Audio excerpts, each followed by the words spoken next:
Hello everyone, welcome back to my channel. So today I am going to discuss important article from the Hindu newspaper.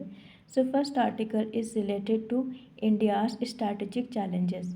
So first point is the escalation of conflict involving Iran, Israel and possible involvement of United States has intensified instability in West Asia, creating major strategic and economic concerns for India, particularly in energy security and regional diplomacy. तो जो escalation जो बढ़ता जा रहा है conflict in involving Iran और Israel और जो पॉसिबल इन्वॉल्वमेंट है यूनाइटेड स्टेट्स का वो लगातार बढ़ रहा है और इंटेंसिफाई कर रहा है इनस्टेबिलिटी इन वेस्ट एशिया, जो क्रिएट कर रहा है एक मेजर स्ट्रैटेजिक और economic concern for India, particularly in energy security और रीजनल डिप्लोमेसी में, क्योंकि अब प्रॉब्लम आ रहा है हमारे एनर्जी में, सिक्योरिटी में और रीजनल डिप्लोमेसी में।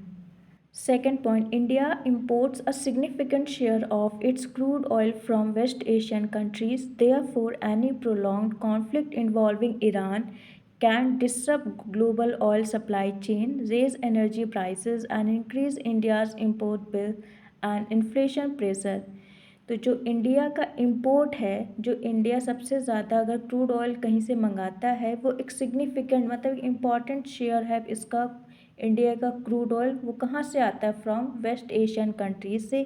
देयरफॉर इसीलिए अगर किसी तरह का आगे प्रोलॉन्ग्ड कॉन्फ्लिक्ट अगर हो रहा है इन्वॉल्विंग ईरान, अगर उसमें ईरान का इन्वॉल्वमेंट है तो ये हमारी सप्लाई चेन को डिस्टर्ब कर सकता है और एनर्जी प्राइसेस को रेज़ कर सकता है, जिससे क्या होगा, इंक्रीज़ इंडियाज़ इंपोर्ट बिल, और इंडिया का जो इंपोर्ट बिल है वो बढ़ेगा और इन्फ्लेशन प्रेशर पे भी इम्पैक्ट आएगा। Third point, the war could threaten key maritime routes such as strait of Hormuz, through which a large portion of the world's oil trade passes, posing risk to global energy markets and India's energy security। जो war है वो क्या कर सकता है, आगे threaten कर सकता है मैरीटाइम रूट्स, जैसे जो स्ट्रेट ऑफ हॉर्मूज है वो सबसे एक ऐसा रूट है जो हम मेनली जो ऑयल होता है उसी रूट से 85% ऑफ ऑयल उसी रूट से आता है। तो वो क्या कर सकता है, through which a large portion of oil trade passes, मतलब एक लार्ज पोर्शन ऑफ वर्ल्ड का जो ऑयल ट्रेड है उसी स्ट्रेट ऑफ हॉर्मूज से ही पास होकर आता है, जो पोज कर रहा है एक risk in global energy market में और इंडिया के एनर्जी सिक्योरिटी में। Fourth point, India faces a diplomatic balancing challenge at it maintains strategic partnership with Israel while also having historical ties and regional interest with Iran and other Gulf countries. तो India क्या है, उसने एक diplomatic balance बना के रखा है इस चैलेंज में, ये मेंटेन करके चल रहा है स्ट्रैटेजिक पार्टनरशिप विद इसराइल और साथ में ही having historical ties and regional interest with Iran और अदर गल्फ कंट्रीज़ के साथ। 5 point, the crisis complicates India's regional connectivity projects such as Chabahar port in Iran, which is strategically important for accessing Afghanistan and Central Asia while bypassing Pakistan। तो ये जो crisis है ये complicate कर सकता है इंडिया का जो रीजनल कनेक्टिविटी प्रोजेक्ट है, कहाँ पे, such as Chabahar port in Iran, जो एक स्ट्रैटेजिकली इम्पॉर्टेंट है इंडिया के लिए, for reason is for accessing Afghanistan and Central Asia, मतलब अफ़गानिस्तान और सेंट्रल एशिया तक में पहुंचने का एक चाबहार पोर्ट एक इंडिया के लिए स्ट्रैटेजिकली इम्पॉर्टेंट है, वाइल बाईपासिंग पाकिस्तान, मतलब पाकिस्तान से ना जाना पड़े, वो डायरेक्टली क्या करे, चाबहार पोर्ट जो ईरान है, ईरान के थ्रू वो अफ़गानिस्तान और सेंट्रल एशिया के पास अपना स्ट्रैटेजिकली अपना एक कनेक्शन बना सके जो बाईपास करे पाकिस्तान को। 6 point, evolving conflict may also reshape great power politics in West Asia, with the United States, China and Russia seeking influence, making the region a key arena of geopolitical competition affecting India's strategic calculation। तो जो ये conflict है ये evolve हो रहा है, इससे क्या हो सकता है, मे बी ये रीशेप करे great power politics in West Asia.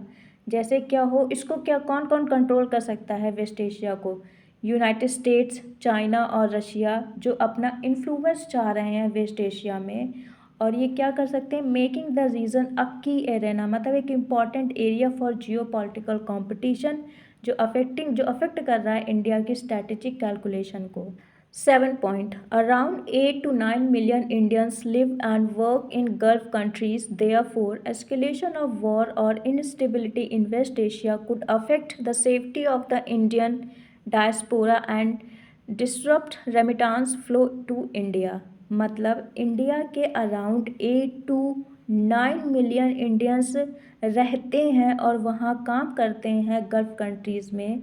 इसीलिए देयरफॉर अगर किसी तरह का वॉर अगर अब बढ़ता है, एस्केलेशन ऑफ वॉर और इनस्टेबिलिटी इन वेस्ट एशिया, वो क्या कर सकता है, वो अफेक्ट कर सकता है सेफ्टी ऑफ इंडियन डायस्पोरा जो वहाँ रह रहे हैं, काम कर रहे हैं, और डिस्टर्ब कर सकता है रेमिटांसेस फ्लो टू इंडिया। मतलब रेमिटांसेस फ्लो इन इंडिया मतलब जो वहाँ पे जो इंडियंस रहते हैं वहाँ पे वो कुछ पोर्शन ऑफ मनी इंडिया में भेजते हैं अपनी फैमिली में, तो this is the type of रेमिटांसेस। 8 point, the crisis highlights the need for India to pursue a balanced foreign policy, diversify energy imports, strengthen strategic autonomy, and maintain diplomatic engagement with all sides to safeguard its economic and security interests. जो crisis है वो ये highlight करती है कि अब ज़रूरत है क्या इंडिया को कि वो परस्यू करे, फॉलो करे एक बैलेंस फॉरेन पॉलिसी को, और अपनी एनर्जी को डाइवर्सिफाई करें। ओनली वेस्ट एशिया पे मत रहें, आप यूनाइटेड स्टेट्स में जाके एक्सप्लोर कर सकते हैं, और रशिया है हमारे पास एक ऑप्शन, और वेंजुएला हो गया रिसेंट में। तो एनर्जी को डाइवर्सिफाई करें और स्ट्रेंथन करें स्ट्रैटेजिक ऑटोनॉमी को, और मेंटेन करें diplomatic engagement with all sides to safeguard करें its economic and security interest for India. And the next article is related to open market operations. So first point is the Reserve Bank of India announced the purchase of rupees 50,000 crore of government securities, which we call GSECs, through open market operation in two tranches to inject liquidity into the banking system. तो जो हमारी Reserve Bank of India है, central bank, उसने announce किया है कि हम 50,000 crore of government security को परचेज करेंगे through open market operation in two tranches, मतलब दो बार में, to inject liquidity into the banking system.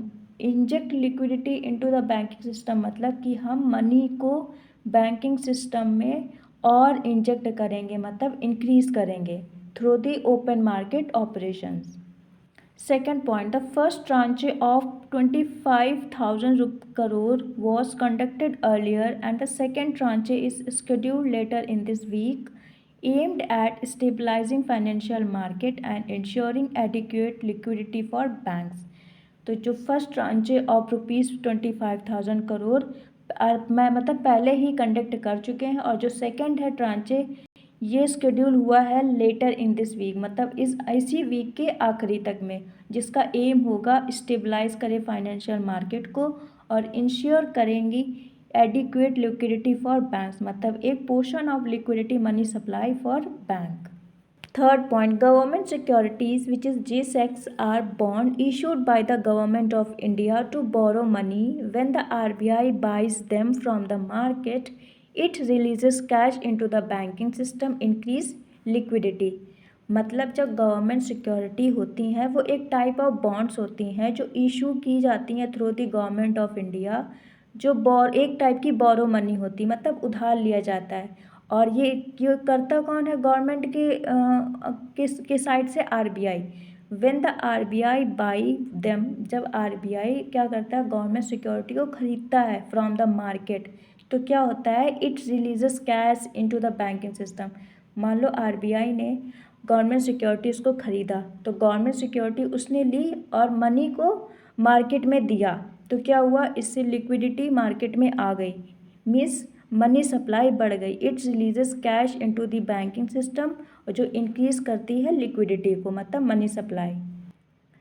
Fourth point, the RBI's move come in between global economic uncertainty due to tension in West Asia, which have caused volatility in crude oil prices and financial market.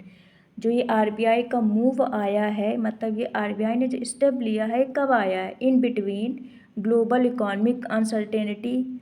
Reason क्या है? Due to tension in West Asia, जो tension चल रही है West Asia में, which have cause, उसका reason है क्या? हमारी मार्केट में वॉलेटिलिटी है, मतलब अनसर्टेनिटी है इन क्रूड ऑयल प्राइसेस में और फाइनेंशियल मार्केट में।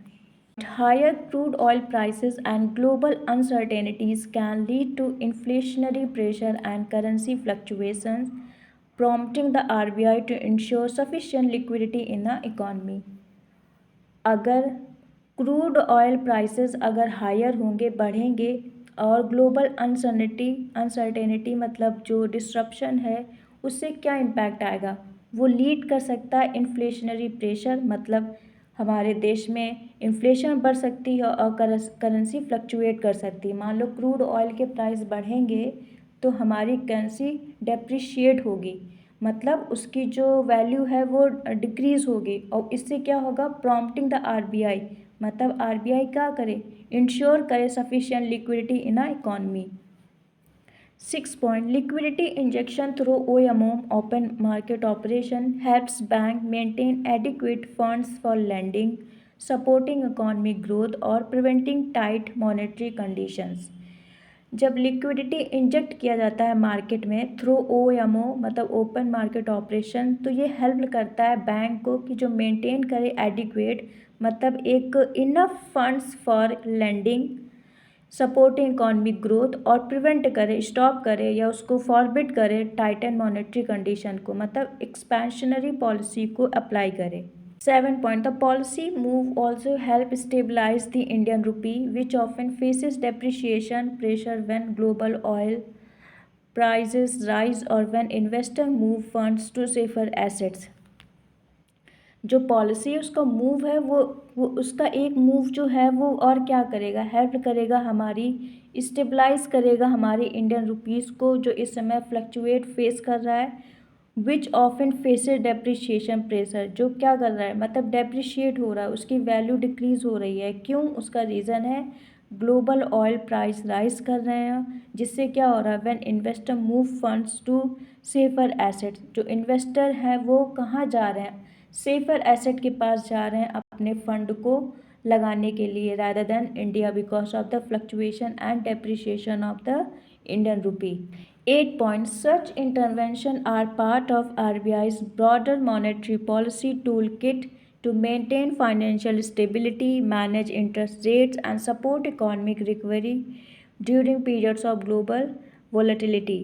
तो जो ये इंटरवेंशन है, जो ये पॉलिसी आरबीआई लेके आया, ये एक पार्ट है ऑफ आरबीआई की broader monetary policy tool kit की, जो मेंटेन करता है फाइनेंशियल स्टेबिलिटी को, मैनेज करता है इंटरेस्ट रेट्स को, और सपोर्ट करता है economic recovery during period of global disruption.